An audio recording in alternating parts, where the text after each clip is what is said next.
So what I'm going to do, thank you. It's always grateful to be one of the last presenters because you can connect a little bit to what's said earlier by the colleagues.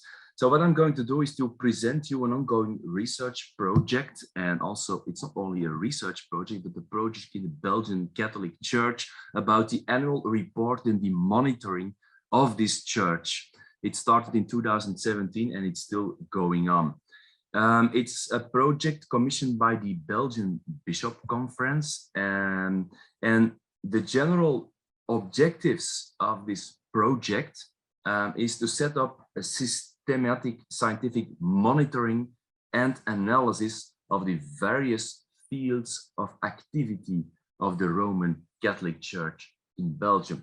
And secondly, that the Bishop Conference of Belgium wishes to communicate and provide insights into these various fields of activity that is developed within the Belgian society, and also demonstrating its public role and social relevance. And of course, that's quite important because of the church structure that you have, also to prove that you are, that you are there in the society, but this is stimulated on a voluntary base. There are also other bishop conferences who publish yearly reports, like for example, the Spanish Bishop Conference, the German Bishop Conferences. Sometimes it's motivated by the governmental obligation to do it, but this is on voluntary basis. So the Belgian government does not expect, although there is a lot of money going from the government in Belgium to the Catholic Church, they do not expect a yearly reporting.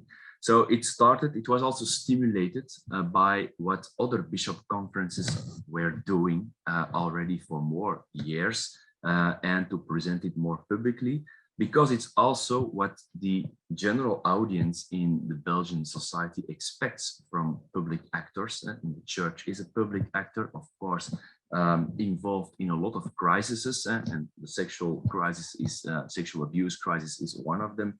So there is a focus on the church, and of course, there is what we already heard from the colleagues Ruth and Mary. There is also a decline in numbers in the Roman Catholic Church in Belgium, but it is more than that.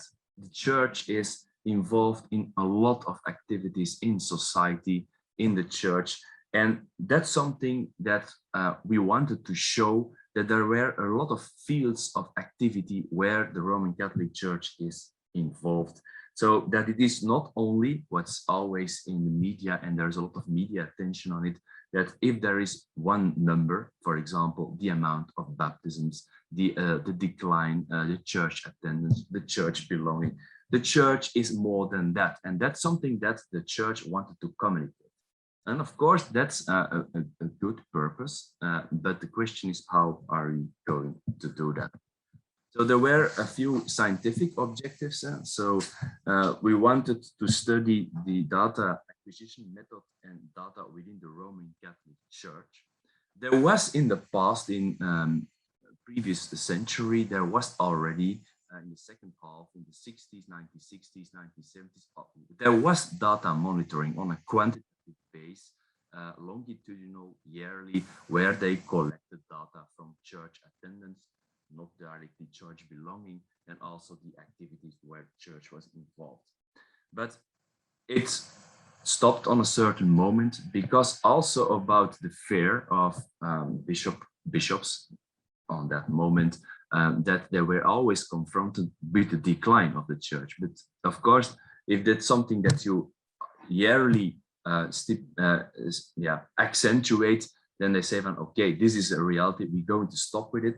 But nowadays there is also a newly interest in, and also stimulated once again by what other bishop conferences were doing, and that they present it on a very modern way, the way how the church is today, a status quaestionis of the church. And what's needed for that, and of course it's on a voluntary base. So we started not directly from scratch.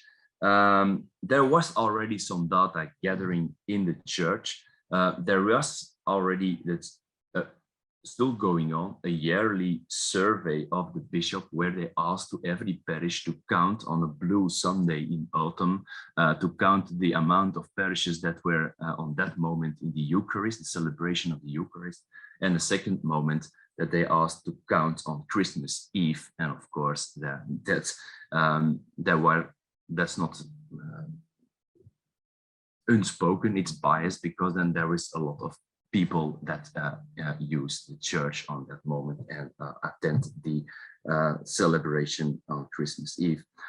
There was also the problem of social desirability, because a lot of parishes said, yeah, we are going to upgrade our numbers.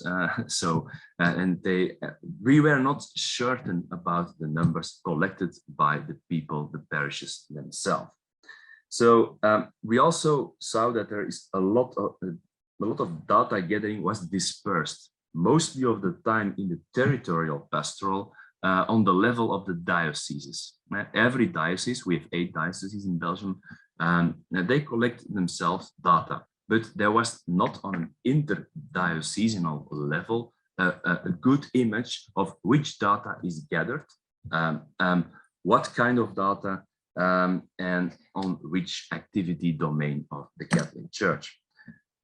Even also on the cathedral pastoral care, pastoral domain, we also see that there is some data gathering, but also on the organizational level. So the question was, how do we bring all this data gathering together? And is it possible, but it's a question, to present this on a structural and systematic way? And one of the outputs of it can be a yearly report. But everything starts, of course, with data monitoring. And then after data monitoring and the result of presenting this in the yearly report, then the next question will be, of course, the evaluation. Is it possible to evaluate the pastoral activities in Belgium based on a collective data gathering, and where we, in that dispersed field, bring things together? So we had a lot of questions about the reference period. So there was a lot of information was collected by various foreign bishop conferences that already had a system of data collection and public annual reporting. And what we also wanted to do from a scientific point of view is the introduction of a sustainable and longitudinal system of empirical data acquisition and analysis. What you see on the end of my presentation, that we are not that far from it. I'm going to speed up a little bit. So there was also a communication objective, and that's very important in this project, because they also wanted to communicate about what's the public role of the church in Belgium, and where are they involved in societal processes. So they also installing a communication strategy in cooperation with internal and external communication experts, and they published a yearly report. You see already here a preview of the publication of the report in 2021. And there is output. We started in 2017 with the yearly report of the first one was of 2018. The project started. Of course, you need to collect and gather data before you can publish something. I think for the Belgian Catholic Church, it was quite innovative to do it on this way. And I think that German colleagues will a little bit see some similarities of how the German Bishop Conference is presenting their reports. But also we were inspired a lot by the Spanish Bishop Conference, who has also a very interesting report. So we already published in 18, 19, and 20 annual report, and the next coming report will be of 21. Will be published in the end of November 21. But of course, on a multimedial way, also in YouTube, Facebook, ChurchNet or Kerknet in Dutch. That's the communication organ of the church. So here you can see some impressions. With, for example, in 2020, we see that it was thematic organized, structured, this data, how the church, and it was also a little bit inspired by the COVID-19 pandemic, how the church is proximate in the different stages in life of living together of people from birth, education, youth movements, university, high schools, when they are adults, when they are in need, when they are forming in families, in the employment, in care, and on the end of life. So that was a choice also from the communication experts how to present this data. Some impressions. So here we see that there are also, of course, numbers that we present and also indications of how many Catholics there are in Belgium. So it's approximately about 9.42%. It was a calculation of myself based on a lot of secondary data because there are not data gathering centrally.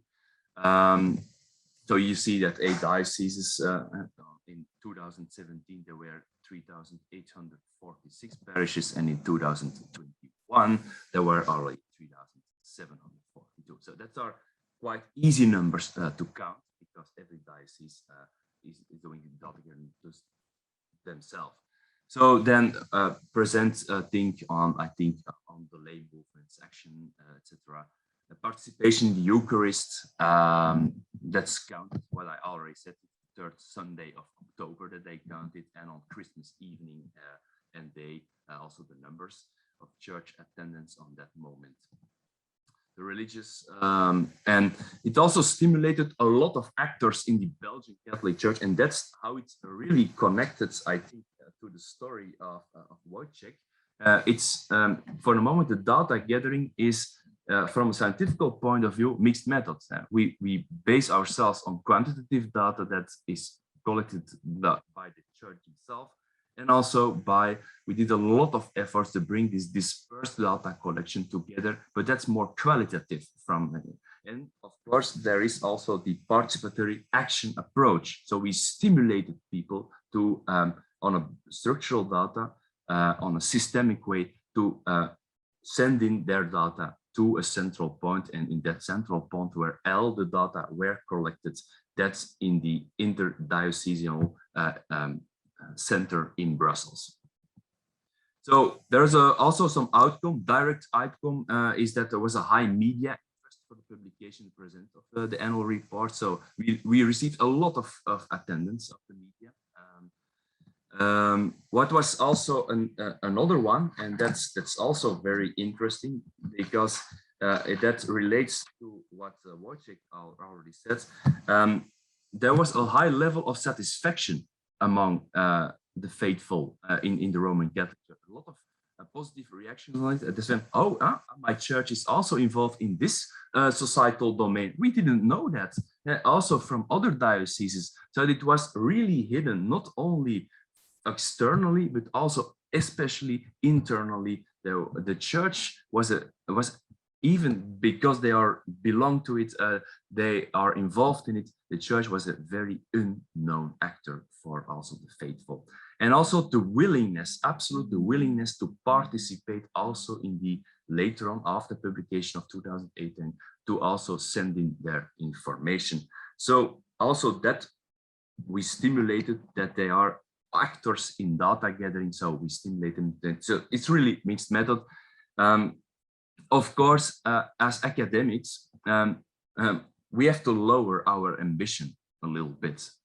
You can imagine there is no systemic, what Ruth and Mary said, over long periods, a systemic data gathering. That's something that we want to achieve in the future.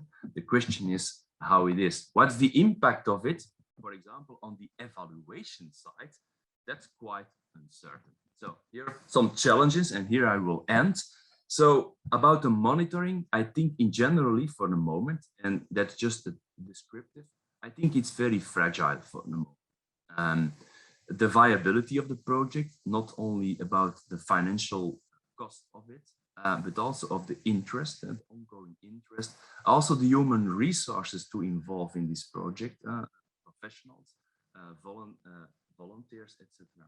It is quite and especially in the Belgian context, I don't know how it is in the others, but it's political very sensitive to publish data about yourself as a faith community, because, and that's especially related to the church structure in Belgium, because there is a lot of attendance on how many money is flowing to the Roman Catholic Church, and is there something objective to count this, because from the governmental side, there is no objective possibility to count how many Catholics there are involved, how many Catholics the Roman Church can reach. So there is also a fair, and I can give a lot of examples also today in the publication of the yearly report of 2021. We have a lot of discussions as how to publish. Are we going to publish, for example, the data of the baptisms of the church attendance in 2021 because of COVID-19, there is an absolute decline in church attendance, of course, because we are forbidden. But then there is also the fear, is this going to be misused by other actors in society to use it for other political ways? So there is a conservative media. I think there is a tunnel vision on church attendance and sacraments, and that's what they like to publish. Yeah? How many baptisms, how many people go into the church, but the church is of course more than that. And so there is also, I think, a falling back of the church on a more, what I can say, reactive instead of proactive communication policy. So that's what I said. The fear that there is also a political connection to it. If you publish something, that means something in society. There is also what I see fragility about a little interest in critically questioning, develop and digitalize and valorize the work of the scientific data monitoring. We are not there already, not after 4 years of this, 5 years of this project. There is no critical evaluation of the way how we gather the data. So we are not on that point. So for an academic, this is, of course, we really need to take back a few steps and lower our ambition. But that does not mean that it will be possible in the future, but I think it's fragile. Evaluation based on the data we gather together, that we acquired, I think it's too early at the meso level from a sociological perspective, meso level, on the diocesanal level, interdiocesanal level. I'm not quite sure that they will use this data, although it was one of the purposes behind, for example, myself, that it will be very interesting for policy making within the church, for policy plans, for etc., that they have a quite objective base to do some projections in the future and also to make choices. But I think that's too early for the moment. Uncertainties also about the interest of local and interdiocesan church leaders in policy-oriented analysis of the acquired data, because it also is very confronting for them if they are confronted with the naked data of their self. So I will end here. I think these are some challenges about the data monitoring and evaluation of the Catholic Church and then the product of it, the output is the yearly report. Thank you.